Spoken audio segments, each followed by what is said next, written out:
Welcome to Stories Untold, a podcast about immigrant entrepreneurs, the businesses they've built, and the challenges they've faced along the way. I'm your host Sharzad. And this is Panis. Each week, we sit down with entrepreneurs from different backgrounds and talk about how they build their companies from ideation to execution. Our goal is to inspire, empower, and help you take your idea to the next stage. This week's Untold Story is about an Iranian-American entrepreneur that built two multi-million-dollar businesses that are backbone technologies for companies like Google, Facebook, and Amazon. Bardia Pezeshki was born in Tehran, Iran, and lived there until 4th grade when his parents decided to send him to boarding school in England. He was then forced to stay in England due to the Iranian Revolution. Bardia, along with his parents, moved to the US a few years later, where he got his PhD at Stanford in electrical engineering, and then joined IBM to work at the Watson Research Center. It was in the year 2000 that Bardia started his first company, Santur. Bardia, it's great to have you on Stories Untold podcast today. Tell us more about your current company, Khayyam Corporation, and why you picked the name. I like Persian poetry, I like Persian literature, and one of my favorites is Khayyam. And Khayyam is a bit too difficult to say, so I shortened it to Khayyam. He was a great mathematician, and at the same time, he was a great poet and philosopher, and kind of exemplifies for me a person who thinks about life and also wants to contribute to society and humanity. He also has a lot of really interesting ideas about having fun as well, too. I like that part of it as well. So about Khayyam, well, companies like Google, Facebook, Amazon, Microsoft, these companies have big data centers and they have lots of computers in them that are all connected through fiber optics. And so what Khayyam does is we make the optical transceiver, we make the little optical module that converts the electrical signals to the optical signals so these computers can talk to each other through fiber optics. You moved to England from Iran, and during that time, 1976, there was a lot going on in Iran with the revolution. How did that impact your family, and how did that impact you and your immigration? Yeah, originally when I went to England, it was supposed to be only for a year or two, and I was going to go back to Iran. But once the revolution happened, it became very difficult to go back and forth between Iran and England. Also, a lot of people were financially affected by the revolution, so you just couldn't afford the same lifestyle. You can't go to a ritzy English boarding school. So at that point, we had to decide to do something, and we decided to come to America because America is you get a decent education and it's not quite as expensive. So the whole family at that point decided to move to America. During your move from England to the US, the hostage crisis was happening in Iran. How did that affect you and your family? Yeah, that's interesting. So first I was an Iranian student in a boarding school in England, and then I was sort of an Iranian English student in an American high school, and the two were so very different. I actually thought there was a lot more racism and bigotry and prejudice in the British boarding school. Interesting. It's like, why did you take the hostages? I didn't take the hostages. I'm not even there. And then in America, especially in California, they were much more open. There was no animosity whatsoever. And they actually celebrated and enjoyed the diversity. They liked talking to me. They liked to hear the different perspectives. And they weren't quite as judging. So I actually liked it more in America than I did in England. That's an interesting perspective. You studied physics before attending Stanford to get your PhD in electrical engineering. At that point, did you have any interest in starting your own company? Were you thinking about becoming an entrepreneur? Not really. I really like science just because I'm inquisitive. It's kind of very mysterious, isn't it? We find ourselves on this planet and don't exactly know where we come from. So when you study science, when you study sort of philosophy, you try to figure things out. So that's why I was attracted to science. And then I went to Stanford. I got my PhD there. The story behind starting the company is interesting. While I was working on my PhD, I came up with an idea to make a tunable laser, a laser who changes colors. And I was talking to an Iranian friend of mine at a conference. You should interview him, by the way. He's a character, Parviz Tayyibati. And he got excited by this tunable laser idea. And we were drunk and we were all having a good time. And later on, he calls me up and he says, Bardia, I really like your idea. I want to start a company based on it. Do you want to come join me? I said, Parviz, I was drunk. I exaggerated how good this thing was. It's not really going to work. You're going to try it, but it's not going to work. He goes, well, I still want to start a company based on it. I said, well, go ahead and make it happen. So he did. He started a company based on that in 1998 to make these tunable lasers. He raised a little bit of money and he got some prototypes working. And he managed to sell the company in 2 years for $1.4 billion. Oh my God. And made a lot of money in the process. How did that make you feel, knowing it was your idea originally? Well, it actually felt pretty good because the laser never really worked. I told him it was a bad idea. But he's done quite well for himself. And then later on, when I was working at SDL after IBM, I had an idea of how to actually make the laser correctly so you can get a really good tunable laser. And that company was Santur, and it was quite successful. We ended up getting 80% market share. So I think still, even now, maybe a half to a third of all the world's internet goes on those lasers, which is pretty cool. But the timing wasn't right. He managed to sell it during the bubble. We sold the company back in 2010, so he got 1.3 billion for a laser that really didn't really work, and I got about 40 million for something that actually did work quite well. And then there's a lot of investors, of course, so I didn't make all that money. But so starting the company wasn't an aspiration. It's sometimes you get an idea and you want to follow it, and it's your baby, and it's more about making a difference, I think, than making money or being successful in some other way. And at that point, there was no other technology or any other company that was doing this? So back when I started Santur, there was actually like 27 different companies wanting to do tunable lasers. So there was a lot of competing ideas. It's just which idea is going to make it and which idea isn't. You started Santur in 2000, right? That's right. Did that at all affect your ability to raise funds, or how were investors approaching new companies at that time? Right. No, I was lucky in that respect because it was fairly easy to raise money in 2000, but impossible in 2002 because everything crashed. So we managed to raise about 20 million in 2000 and gave away half the company in order to raise that 20. But when we needed subsequent funding in 2002, it was really challenging. Nobody wanted to invest, and so the valuations were down, and it became quite difficult to keep the company going. But we did, and in 2005, 2006, it became very clear that we had the best technology, and that's when we started to get lots of customers, all the way from guys like Sienna and Nortel and Japan as well. And I think even some lasers made it to Iran through NEC. So some Santur lasers are made in America, probably running data in Iran still. Wow. Yeah.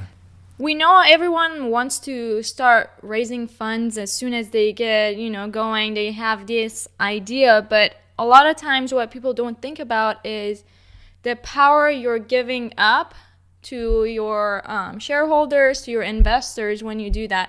Do you have any advice on that for anyone starting fresh? Yeah, it's actually a really good question. So people think you're getting this money for free. You're not. You're basically selling the company before it's ready. So when people give you the money, when the investors, they take not just shares in the company, but also control of the company. So keeping control is really important. Not so much because you want to be in control, but frequently because you know more about the business than the investors. And sometimes they want to make decisions that don't make sense. So when I started my second company, Khayyam, I tried to keep more control.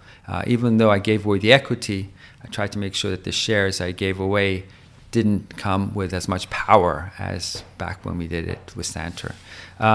Get a good lawyer, read your term sheets, and don't be afraid of walking away. They're just negotiating, just like you are. What was the first step you took after, the idea is there, you found a way to make the lasers work better? What was the next step you took to get Santur started? So as you mentioned, I got my PhD from Stanford, so I had a bunch of friends there who had gone into the investment world. So one of my good friends was a VC at one of the companies up on Sand Hill Road. So I went and talked with him. He gave me some advice on what to do. He referred me to some other friends. So try to use your contacts to figure out who's interested in the space, who would be good as an investor and a board member, and who wouldn't be. And we kind of found our way around to raising some cash. One of the problems with that first idea, the Santer idea, was that we needed to build a fab. We couldn't just buy components and assemble them. That meant that you needed to raise quite a bit of money to build a fab from the ground up. So we had to go with one of these sort of large investors. We're lucky to get Sequoia Capital involved and Menlo Ventures. And as I said, we raised about $20 million, which allowed us to build the fab and really get the fully functional first samples out the door. And at that point is when we're looking for subsequent funding. You had to have something to present to investors to be able to raise funds. Was your first prototype made only after you got the money, or you had some sort of a working demonstration that you could show your investors? So I didn't have a fully functioning thing when I was going to raise money. I had built some proof of concept stuff, just kind of on my own. And that was really sufficient to get that first round of funding. Bardia, have you always been a solo founder? I've been the main founder of both of these companies, but obviously try to get some friends and things to go with you. So with Santer, it was me and another person. We were the two main folks going and making the pitch. At Khayyam, there was 4 of us, but again, I was sort of the main person doing the driving. What's the biggest attribute when it comes to picking the right team? And if you're looking for a founder, what would you recommend entrepreneurs looking out for? You're going to end up spending probably more time with your co-founder than with your wife. So make sure you guys get along. Make sure you have the same values. Make sure you can travel together on the cheap when you have to go visit customers and things. So I think being able to click personally is really important. I think you need to also have some level of technical depth that's different. So if you're the expert in A, try to get somebody who's an expert in B if you need both A and B for the company. Getting a business person at the beginning isn't that important, but you need to get somebody there who the VCs like and communicate with. So somebody who can make good presentations, somebody who has some business savvy. I think that's important as well. And how would you go about finding that business person? Well, it's got to be somebody you can trust, because at some point you will have a difference of opinion, and there needs to be some mutual respect. So somebody that you've known, somebody that you can trust, somebody that you can argue with in a friendly way, and make sure that it's not all about one person or the other person. It's more about the team and the success of the company. Santer got acquired. What was that feeling like that you had successfully sold the company? It wasn't actually as successful financially as it could have been. So in 2006, Santer was doing great. We were doing about $100 million in revenue a year. We had offers of over $200 million for the company. And it turned out that the market for these tunable lasers, even though it was an important market, it wasn't that big. It was on the order of a couple $100 million a year. So that would have been the right time to sell the company. So I went around and I got some offers to sell the company, as I said, for very good prices, well over 200. But the investors had seen that revenue ramp, and they thought it could continue to grow. We were actually the same fund that Google was funded out of by Sequoia, and that fund had returned really well. So the investors wanted to shoot for something bigger. They wanted to go for like $1 billion exit, which didn't make any sense because the market itself was fairly small, and we were already, as I mentioned, 80% of that market. So that really was the time to sell. We had a huge disagreement between the investors and the management. The management thought we should sell, and the investors said, no, we need to hold on and keep growing the company. And one of my friends was the CEO of the company. I wasn't the CEO of the first company. I was the CTO. And they had the power to fire the CEO. So they fired my friend. Then they brought in somebody that they liked. And that person, unfortunately, didn't know much about the business. And things started to go south. So the final exit was only about $40 million, and it was 2 years afterwards. So it wasn't as successful as it could have been. And I think that was a good lesson for Khayyam. For Khayyam, I stayed as the CEO, and I tried to keep as much control as I could in order to avoid what I thought was bad decisions at times. You start Khayyam after a year of Santur basically being acquired. How was that experience different between starting Santur and starting Khayyam? Yeah, well, I was a lot more grown up, obviously, and I knew how to negotiate better and how to walk away. However, when we started in 2008, 2009, it was a very bad time in the market. So it was challenging to raise money. So the first money we raised was research grants from the government, got some NRE, non-recurring engineering projects, basically consulting type stuff for people that I knew. And we kind of grew it organically in that way. So the first round was quite small. It was about 3 million finally when we got to a round. But as the company grew and became more successful, then we could bring in money at better valuations later on. Khayyam currently has over 400 employees. What are some of the challenges of having employees globally? That's a really good question. So we're split in 2 locations, Scotland and here for the most part, and they are very different cultures. Human beings tend to be tribal. We like the people we're around, and we don't like the people who are far away. So it's easy for people to point fingers, oh, the design from California is bad, we need to change everything, or those Scottish people aren't working as hard as they should be. So you gotta make sure these barriers don't appear. And the fact that they're in different time zones is really challenging. You only have maybe a couple of hours to have meetings. Values are a little bit different. I think the Scottish people are a lot more into work-life balance. The California people is, well, screw my life, I'm going to make this thing work. So the cultural differences can be substantial as well. Tell us a little bit more about the difficulties and the challenges you face as the CEO and being the leader and the face of the company. Yeah, that's a really good question. So I'm not a business person. I'm a technical guy, right? And I really like technology, as you probably figured out. Yeah. So to switch over and become more of a people manager was quite challenging. And people are a lot harder to predict their behaviors than transistors and electrons.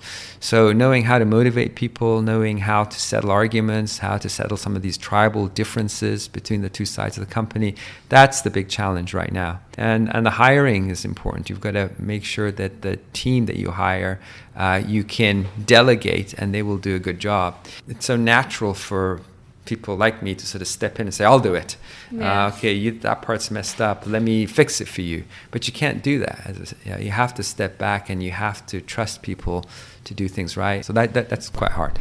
We were actually really curious to kind of hear your experience going from somebody that has a very technical background. You probably don't have any problem solving a technical problem, but when you started the company, what were some of the skills that you had to acquire to get in front of investors or to raise money? Did you feel like you were out of your comfort zone? Usually have a beer before the meetings. That helps a lot.